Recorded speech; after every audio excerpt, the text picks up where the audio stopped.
es un libro consensual, es un libro que busca tender puentes. De otro lado, es un libro que va al choque y a la confrontación, es el mismo libro, pero suscita dos lecturas diametralmente opuestas. Es el mismo libro y para unos lo que son tipos ideales, para otros son caricaturas y simplificaciones, y es el mismo libro y mientras unos acotan preguntas definidas que tratan de responder bien, para otros no están trabajando un montón de temas que son sustantivos y que deberían haberse trabajado, ¿no?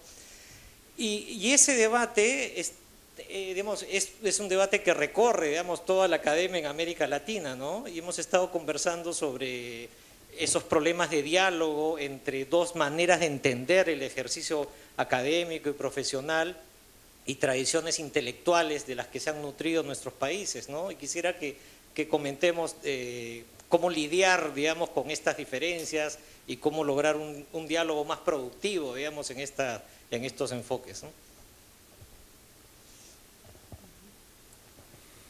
¿Alguien más se anima a aportar?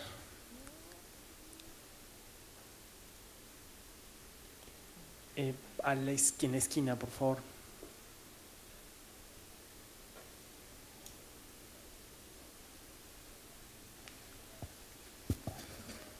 A ver, quería preguntarles primero a Ángela y a Aníbal sobre el tema. Bueno, sé que Aníbal está ahorita en Estados Unidos, pero en sus países, ¿cómo recogen las experiencias de sus académicos que van a estudiar en el extranjero y de alguna manera acumulan ese conocimiento desde qué se está debatiendo en la academia, cómo pueden traerlo a sus propios países y participar de ese debate?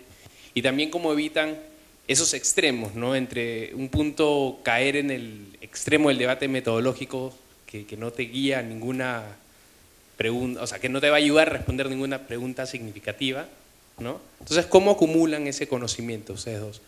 Y bueno, para los que representan, por así decirlo, la Academia Norteamericana, si ven, ¿cuál es la relación actual que ven entre las diferentes subáreas de la ciencia política? Entre la política comparada, las relaciones internacionales, administración pública, bueno, en el caso del norteamericano es American Politics, pero se dialoga poco, ese dialogar poco influye mucho en la, por así decirlo, poca relevancia pública de la ciencia política. Hay una pregunta más al otro extremo.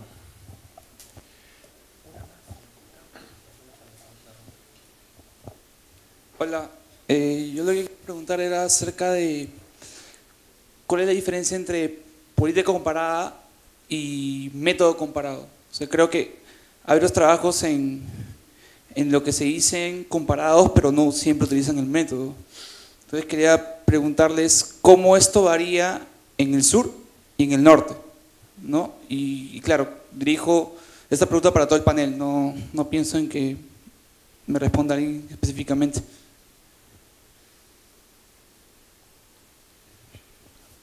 Hay una pregunta más aquí al medio. Sí, sale un par más. Tan lento, ¿no? Sí, bueno, una pregunta para todo el panel también. ¿Por qué?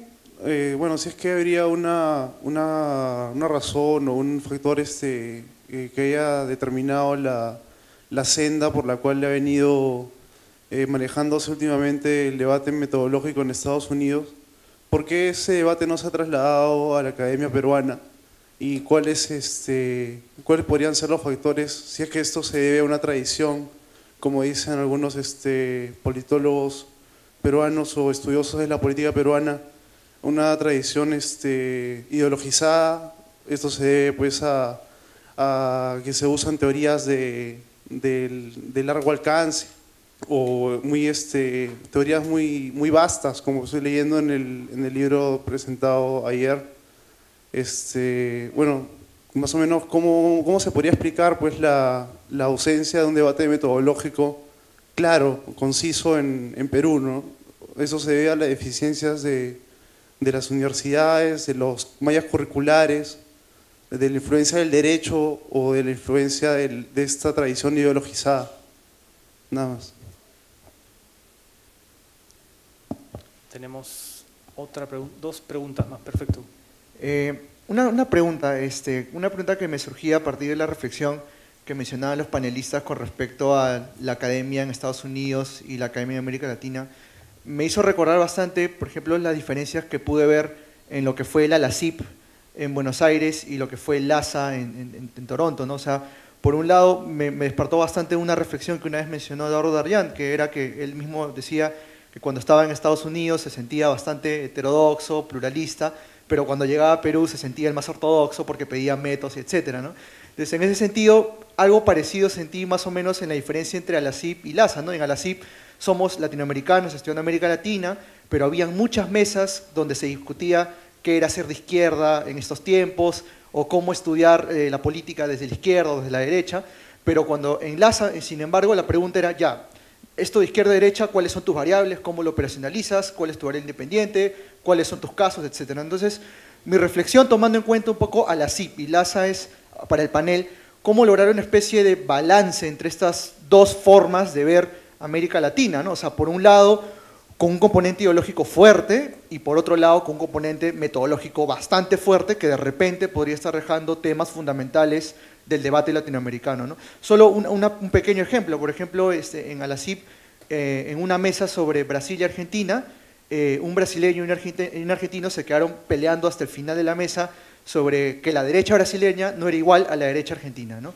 Y al final una persona que decía su doctorado en Estados Unidos se acercó y dijo, la verdad es que no entiendo cómo ustedes están operacionalizando lo que es ser de derecha. Entonces, por ahí más o menos la reflexión un poco para hacer qué opina la mesa, ¿no? Gracias. Carlos, espera que vayas a APSA. Sí, el extremo total. Hay dos preguntas más, por favor. Sí, adelante. A ver, unas ideas respecto percibo como que, si quisiera ver como que si Estados Unidos tuviera una posición, o el norte, como están diciendo, más clara respecto al tema metodológico y más concreta, y nosotros acá al sur, fue una cosa diferente. Pero,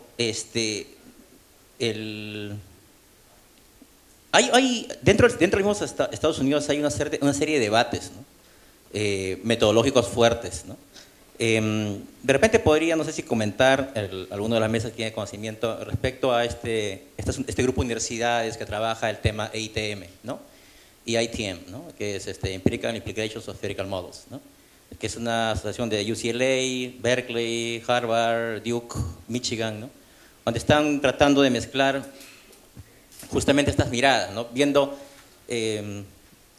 porque estamos en un momento probablemente en que este enfoque que tenemos acá, que todavía estamos enseñando en Perú, si quieren plantearlo así, ¿no? De plantear las variables claramente, de poner el método estadístico, cosas por el estilo, ya, digamos, está un poco obsoleto, ¿no? Bastante obsoleto, ¿no? Pero hay que enseñarlo porque está en el estilo, ¿no? Entonces, digamos, hay cosas nuevas que también van a tomar mucho tiempo en los Estados Unidos en agarrar cuerpo, ¿no? Pero que se están viendo, ¿no? Se están viendo iniciativas como las que hay en, no sé, en Mason, en Michigan, respecto al tema de simulación basada en agentes, respecto al tema en George Mason, lo que es análisis computacional de redes sociales, ¿no? O sea, hay cosas que están saliendo, ¿no? Y que están provocando, digamos, como que de pronto lo que ayer podría parecer, según lo comento, ¿no? Un grupo que podría decir que tiene un método particular que es más robusto que el método que se usaba hace 20 años, probablemente de acá a 5 años o a 2, lo que se dijo ayer puede ser mucho más antiguo, ¿no? De lo que o no es tan moderno como se cree, porque probablemente sea más antiguo, ¿no? En el tema metodológico, digamos. Entonces, un poco reflexionar cómo se hacía política hace 50 años con las herramientas que se tenían, ¿no? Luego se estaba haciendo política en los últimos años con las herramientas que se tienen, pero ahora se tienen nuevas herramientas. Entonces, eso, ¿de qué manera, ¿no? Nuevos enfoques, nuevas herramientas, ¿de qué manera va a impactar en general, ¿no? a tener esta mirada? Hace 2 días hubo acá en este auditorio un debate, no de politólogos, sino de físicos, ¿no? Que, digamos, hay que de repente aprender un poco de ellos, porque del debate que tienen, o sea, pensando en su momento de Newton, luego pensando en su momento de Einstein, luego pensando en su momento de Bohr, luego en su momento de Heisenberg, ¿no? Y ahora